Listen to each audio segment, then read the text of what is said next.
Arrange marriage. आता हे arrange marriage म्हटलं तर प्रिया आणि उदान दोघे अनोळखीच असतील, बरोबर का?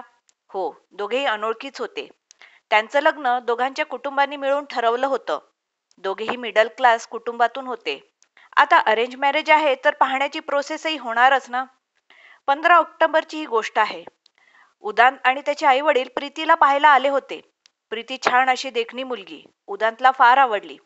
उदांतने त्याचा होकार मात्र तिच्या पुढे लगेचच जाहीर केला. त्याने प्रीतीलाही विचारलं, तुझं काय निर्णय असेल ते सांग, कारण तुझा निर्णय फार महत्वाचा आहे. प्रीती ही लगेच तिचा होकार कळवते आणि नंतर दोघांच्या लग्नाची तारीख ठरवली जाते. खूप थाटामाटात दोघांचं लग्न लावून दिलं जातं.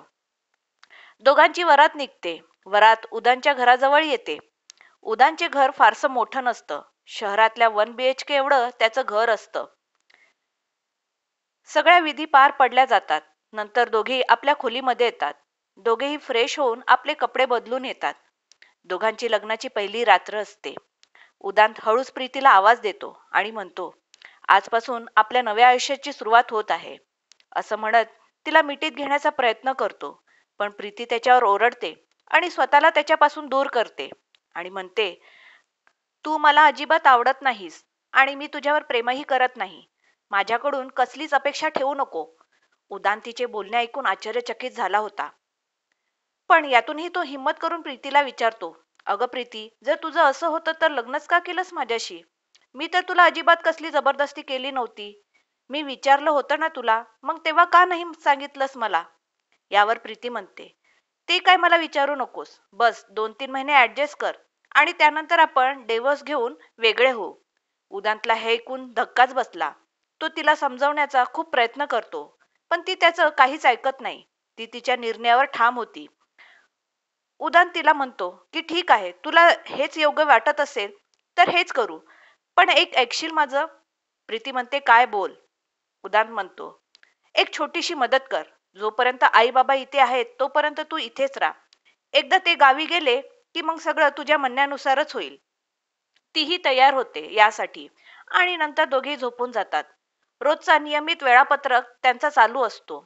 आईबाबांसमोर नवरा बायको प्रमाणे राहणे, त्यांना कळू नये म्हणून त्यांच्यासमोर नाटक करणे, असे करता करता दिवस सरू लागले. दोघेही नोकरी करत असतात. मग रोजच्या वेळापत्रकानुसार आपापली कामे आटपून कामावर जाणे. उदांत रोज तिच्याशी गोळीने बोलायचा प्रयत्न करायचा, पण प्रीती त्याच्याकडे खूप दुर्लक्ष करायची. कारण प्रीतीला एकच गोष्टीची खंत होती की तिला लवकर लग्न नको हवं होतं.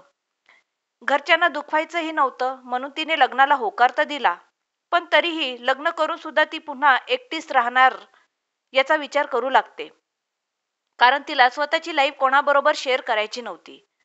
कसं तरी ती तिचे दिवस ढकलत चालली होती. उदान मात्र तिला नेहमी त्याच्या पत्नीचा दर्जा देण्याचा प्रयत्न करायचा. पण प्रीती मात्र कधीच उदांतला नवऱ्याचं स्थान देण्याचा प्रयत्न केला नाही. एक दिवस लादीवर पाणी सांडलेलं असताना प्रीतीचा पाय त्यावरून अचानक घसरतो आणि तिचा पाय फ्रॅक्चर होतो. उदांत लगेचच तिला डॉक्टरकडे घेऊन जातो. तिचा उपचार तर होतो, पण डॉक्टर सांगतात की प्रीतीला आरामाची गरज आहे. पायावर अजिबात जोर येता कामा नये याची काळजी घ्यायला सांगतात. मग काय, उदांत तिची खूप काळजी घेऊ लागला. रोज तिच्या पायाची मालिश करायचा. तिचं पाय फ्रॅक्चर असल्यामुळे तिला नीट उभं सुद्धा राहता येत नव्हतं. मग प्रश्न होता घरातली कामे आणि जेवण. तर उदांतवर ही सर्व जिम्मेदारी आली होती. पण उदांतला आधीपासूनच या गोष्टीची सवय असल्यामुळे त्याला कसलीच अडचण नव्हती. उदांत रोज जेवण स्वतःच करायचा. त्याचे आईबाबा सुद्धा त्याला थोडं घरकामात मदत करायचे. रोज कामावर जाण्याआधी प्रीतीसाठी नाश्ता व जेवण बनवून स्वतःच्या हाताने तिला नाश्ता भरवायचा आणि मगच कामावर जायचा. वेळेवर तिला फोन करून गोळ्या औषधे घेण्यास आठवण करून द्यायचा. कामावरून आल्यावर सर्वात आधी तिच्या पायाची मालिश करायचा. तिला थोडं चालण्यासाठी मदत करायचा. सर्व काही गोष्टी तो तिच्यासाठी खूप आवडीने करत होता. पण तरीही उदांतला ती आवडीने हाक सुद्धा मारत नव्हती. तिचं मन उदांतला स्वीकारच करत नव्हतं. एक दिवस प्रीतीला बघायला तिची मैत्रीण येते. त्यांच्या गप्पा चालू असतात. तितक्यातच उदान दोघींना नाश्ता बनवून आणतो आणि प्रीतीला बोलतो, अगं मी जरा मार्केटमधून थोडा सामान घेऊन येतो. तुम्हाला आणखी काही हवंय का? प्रीती बोलते, नको काही अजून, तू जाऊन ये. प्रीतीच्या मैत्रिणीला उदानने असं नाश्ता आणताना बघून धक्काच बसला. ती प्रीतीला विचारते, काय ग प्रीती, घरातली कामं सगळं तुझा नवराच करतो का? तर प्रीती बोलते, हो ग, तोच बघतो माझं असं झाल्यापासून. प्रीतीची मैत्रीण प्रीतीला बोलते, खूप नशिबान आहेस ग तू, जे तुला एवढा जीव लावणारा नवरा मिळाला.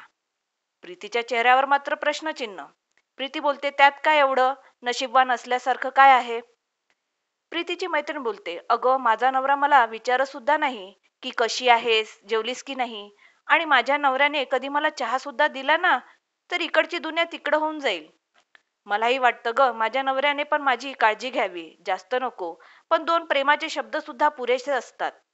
नवऱ्याकडून थोडंसं का होईना पण प्रेमळ सहवास मिळावा.